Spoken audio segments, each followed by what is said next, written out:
नमस्कार, मैं हूं सुमित आजाद और आप देख रहे हैं ग्लोबी न्यूज। दोस्तों, अक्सर आपने सुना होगा रक्तदान महादान, लेकिन क्या ये पूरा सच है? आज ये वीडियो देख लेंगे पूरा तो डॉक्टर BRC सर आपकी आंखें खोल देंगे और ये वीडियो देखने के बाद पता चलेगा कि रक्तदान महामृत्युदान।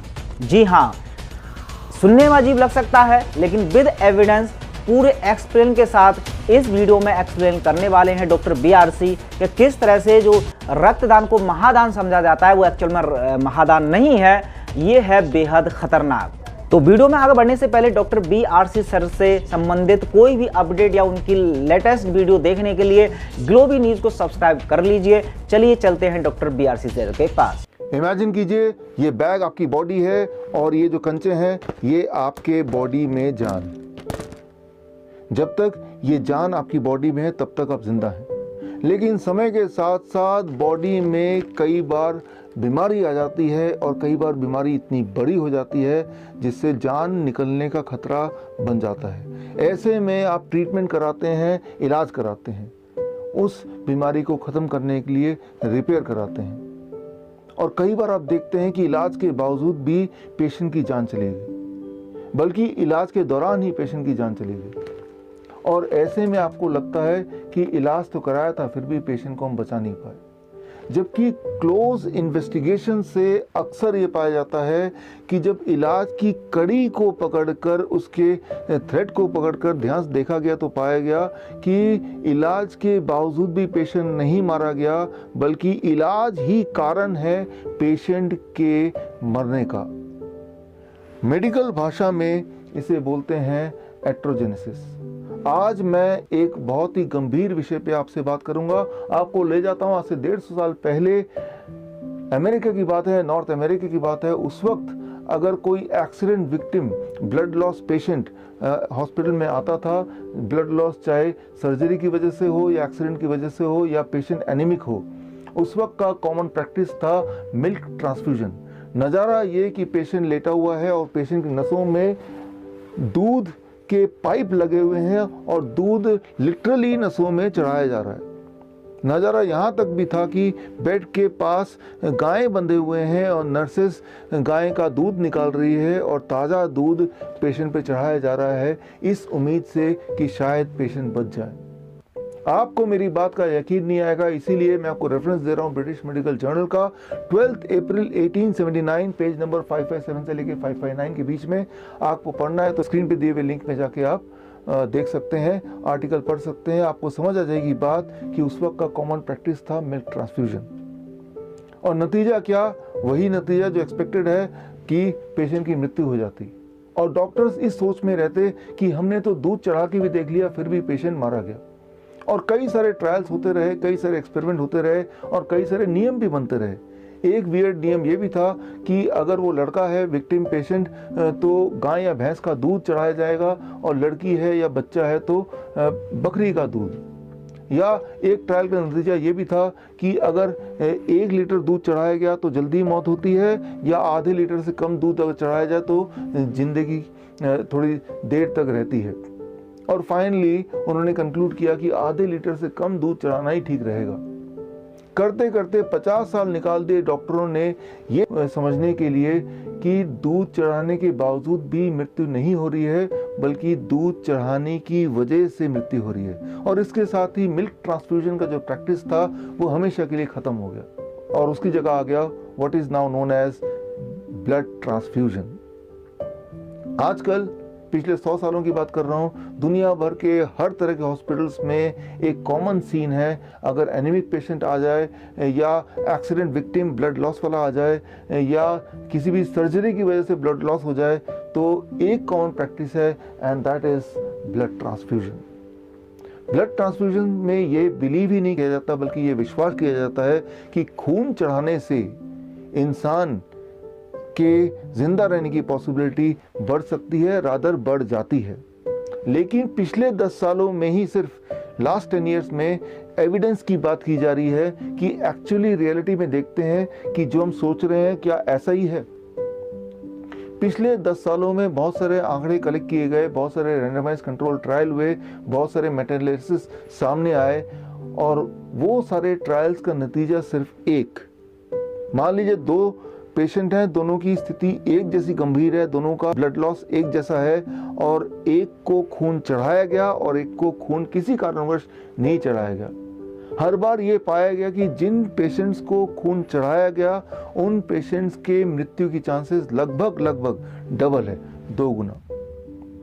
आप सोच रहे होंगे कि अगर ब्लड ट्रांसफ्यूजन से मृत्यु दर बढ़ जाता है, मोर्टेलिटी रेट बढ़ती है, मॉर्बिडिटी बढ़ती है, तो ये आज भी प्रैक्टिस में क्यों है?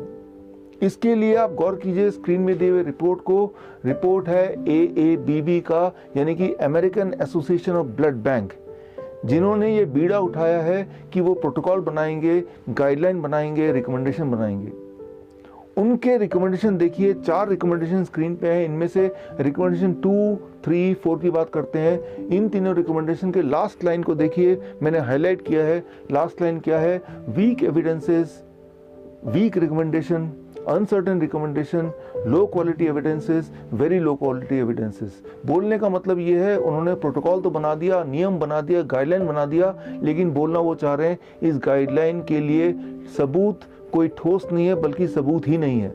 सिर्फ रिकमेंडेशन 1 के नीचे लास्ट लाइन पे लिखा है स्ट्रॉन्ग रिकमेंडेशन, स्ट्रॉन्ग एविडेंसेस। और रिकमेंडेशन 1 क्या है? वो सिर्फ इतना है कि अगर 2 तरह के पेशेंट को कंपेयर करते हैं, एक पेशेंट वो जिसका HB 8 है, दूसरा पेशेंट वो जिसका 10 है, दोनों में से किसको ब्लड ट्रांसफ्यूजन करने से फिर भी कंपैरेटिवली जिंदा रहने की पॉसिबिलिटी ज्यादा है।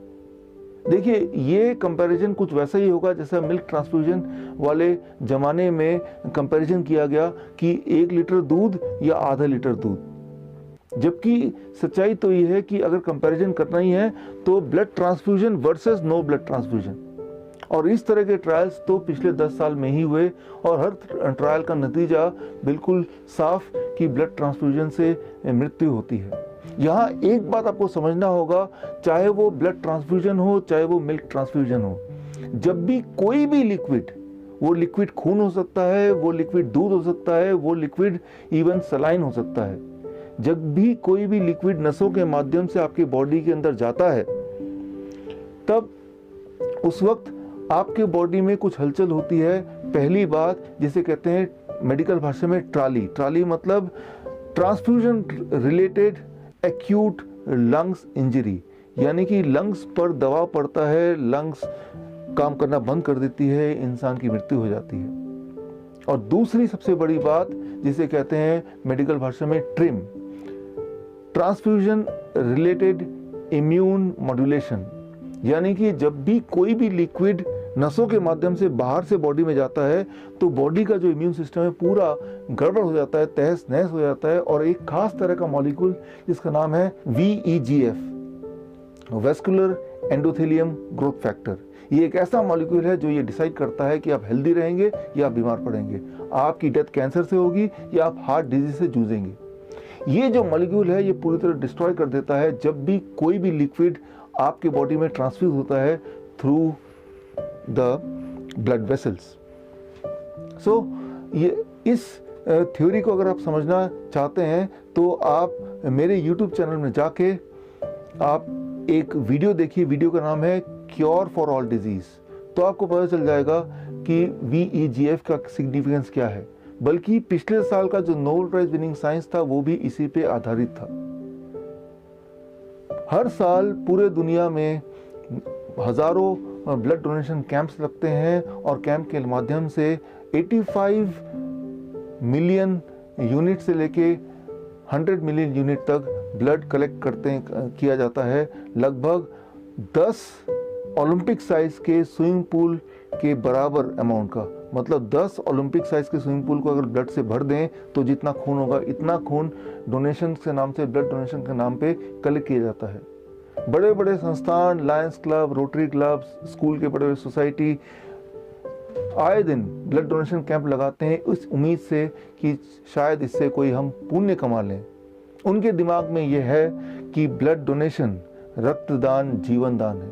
दरअसल रक्तदान जीवन दान नहीं है, रक्तदान मृत्युदान है।